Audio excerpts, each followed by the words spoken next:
ઓલપાડ તાલુકામાં hygiene kit ખરીદી મુદ્દે આંગણવાડીની બહેનોમાં રોષ.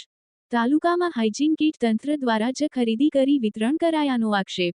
સરકારના પરિપત્રમાં મુજબ આંગણવાડીની બહેનોએ જાતે ખરીદી કરવાની હોય છે હાઇજીન કીટની. સુરત જિલ્લા ભારતીય મજદૂર સંઘ અને આંગણવાડી બહેનોએ કરી તપાસની માંગ. હલકી કક્ષાની હાઇજીન કીટ ખરીદીમાં ભ્રષ્ટાચાર થયો હોવાનો આક્ષેપ. આંગણવાડીમાં ભણતા ગરીબ બાળકોના સ્વાસ્થ્ય સાથે કરી રહ્યા છે ચેડા. ઓલપાડની 176 આંગણવાડી બહેનોના ખાતામાં કીટ માટે 910 રૂપિયા જમા કરાઈ છે. જે રકમ અધિકારીઓ દ્વારા મંગાવી ત્યારબાદ કીટ ખરીદી કરી વિતરણ કરાયાનો આક્ષેપ. જગદીશ ભરવાડ, ન્યૂઝ 14 ઓલપાડ. મારું નામ મિતાલી અજયકુમાર પટેલ છે. હું સુરત જિલ્લા ભારતીય મજદૂર સંઘમાં ઉપપ્રમુખની મારી જવાબદારી છે. શું સમસ્યા છે આંગણવાડીમાં? હવે સરકારશ્રી દ્વારા અત્યારે અમને ગુજરાત સરકાર દ્વારા અમને પરિપત્ર આપેલ છે કે આંગણવાડી બહેનોના ખાતામાં 910 રૂપિયા હાઇજીન કીટના જમા કરાવવામાં આવે છે અને તેમાંથી આંગણવાડી બહેનોએ જાતે ખરીદી કરવાની હોય છે. પરંતુ ઓલપાડ તાલુકાના સેજામાં એવું થઈ રહ્યું છે કે અધિકારીઓએ ICDSના અધિકારીઓએ જાતે ખરીદી કરી છે અને બહેનોને જબરજસ્તીથી આ કીટ આપવામાં આવી છે. અમે તપાસ કરવામાં આવી તો અમને CDPO શ્રી દ્વારા એવું કહેવામાં આવ્યું કે બહેનોએ સંમતિ આપી છે.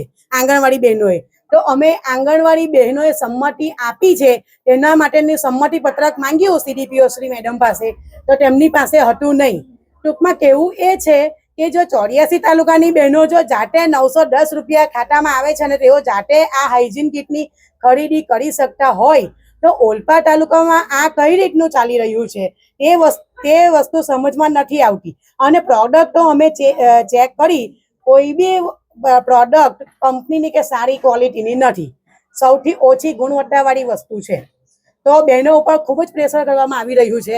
હાલમાં અમે જે 1/4/2026થી ઓનલાઈન કામગીરીનો સંપૂર્ણ ઓલ ઇન્ડિયામાં ઓનલાઈન કામગીરી એટલે કે પોષણ ટ્રેકરનો બહિષ્કાર કર્યો છે.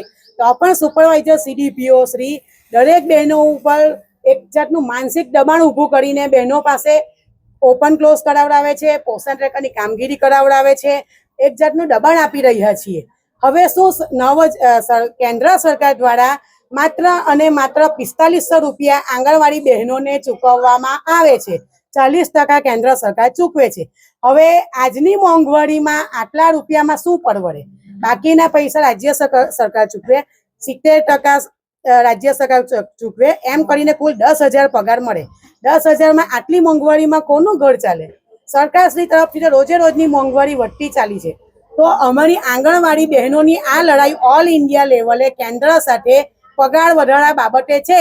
તો પણ આ ઓલપાડ તાલુકામાં બહેનો ઉપર માનસિક પ્રેશર કરાઈ રહ્યું છે કે તમે લોકો પોષણ ટ્રેકરમાં કામગીરી કરો, અમે તમને એમ કરીશું, નોટિસો આપીશું, છૂટા કરીશું. તો આ જાતનું બહેનો જ્યારે પોતાના હક માટે લડતી હોય ત્યારે હું એટલું જ ઈચ્છું કે બહેનો માટે આટલું બધું પ્રેશર નહીં અપાય. અને સરકાર શ્રી જો રાજ્ય સરકાર અમને 910 રૂપિયા અમારા ખાતામાં, સંસ્થાકીય ખાતામાં આપતા હોય ખરીદી કરવા માટે અને બહેનોએ જાતે ખરીદી કરવાની હોય છતાં પણ અધિકારીઓએ જાતે આ વસ્તુ ખરીદી કરવી જોઈએ નહીં. એટલા માટે અમે તો આ બહેનોને એટલું જ કહીએ છીએ કે તમે આ કીટનો બહિષ્કાર કરો. આભાર. નામ અને હોદ્દો? હિના H. પટેલ, ઘટક ઓલપાડ, હોદ્દો એમ મુખ્ય સેવિકા ડીહેન, ઇન્ચાર્જ CDPO.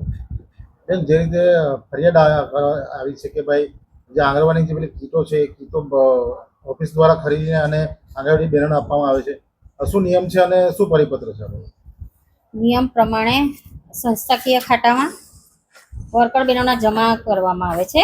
હજી એ લોકોના ખાતામાં જમા થયા નથી.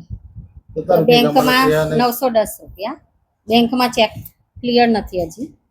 ને હું પોતે મુખ્ય સેવિકા હતી. મને બીજી તારીખે ચાર્જ સોંપવામાં આવેલ છે. મને આ વાતની કશી ખબર છે નથી. પણ હજી આંગણવાડીમાં ચેક કરવામાં આવ્યું, જ્યાં આજે મીટિંગ હતી ત્યાં તો કીટો આજે આપી દેવામાં આવી છે. એ મને ખબર પૈસા વગર કીટની ખરીદી થઈ ગઈ એ મને કશું ખબર નથી. આ બાબતે કોને જાણ છે? એ જે તે સેજાના મુખ્ય સેવિકા શ્રી ને પૂછી લો. મને આ બાબતની જાણ નથી. મુખ્ય સેવિકા જયશ્રીબેન પટેલ. જયશ્રીબેન ત્યાં હતા, હાલમાં હાજર હતા, એટલે અમે પૂછવામાં આવ્યું ત્યારે તો જયસિંહબેને કેવું કે ઓફિસિયલી આ કીટ ખરીદવામાં આવી, સાચી વાત ના છે? ના ના મને આ વાતની કશી જ ખબર નથી. તો આ કીટ કેવી રીતે આપો, વગર પૈસે કેવી રીતે આપણે જમા કરશો? પૈસા જમા થવા વગર ખાતામાં આવી ગઈ છે, શું કહેશો? મને આ વાતની ખબર જ નથી. તો જે હમણાં હાલમાં જે કીટ છે તે આપવામાં આવી છે આંગણવાડી બહેનોના, જે તો એ ક્યાંથી આવી? એ મને નથી ખબર. એ કોણે મોકલી છે? અમે નથી મોકલી.